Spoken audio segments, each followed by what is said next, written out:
চলো আজকে তোমাদের সাথে শেয়ার করি একটা রেসিপি। অনেক দিন পর একটা রেসিপি শেয়ার করছি। আজকে আমি বানাবো পনির, মানে মটর পনির।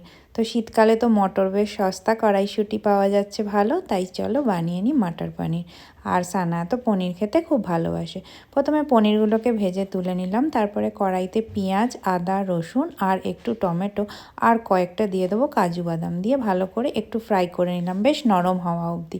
তারপর যখন পুরো জিনিসটা নরম হয়ে গেল তখন ওটাকে মিক্সচারে দিয়ে গ্রাইন্ড করে নিলাম, একদম একটা স্মুথ পেস্ট বানিয়ে নিলাম।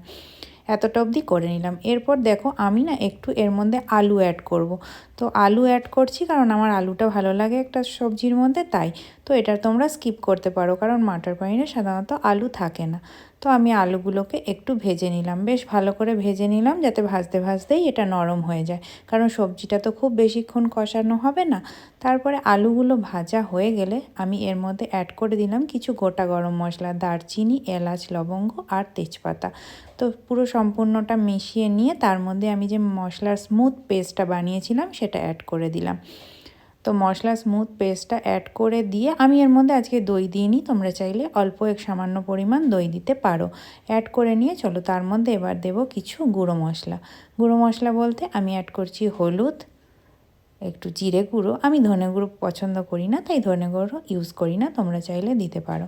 আর একটু কাশ্মীরি লঙ্কা গুঁড়ো, ব্যাস এইটুকুনি দিয়ে নিলাম। আর দিলাম কিছুটা নুন, চাইলে একটু মিষ্টিও দিতে পারো। তার সাথে দিয়ে দেবো আমার আগে থেকে সিদ্ধ করে রাখা কড়াইশুঁটিগুলো, যেটা আমি আগে থেকেই একটু ভাপিয়ে রেখেছি, কারণ আগেই বললাম মশলাটা বেশিক্ষণ কষানো হবে না। তারপর দিয়ে দিলাম আগে থেকে ভেজে রাখা পনিরগুলো।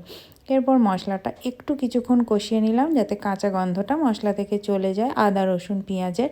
তারপরে তার মধ্যে অ্যাড করে দিলাম আগে থেকে গরম করে রাখা জল। খুব বেশি জল অ্যাড করব না, নিজের পছন্দ মতো তোমরা পরিমাণ মতো জল অ্যাড করতে পারো।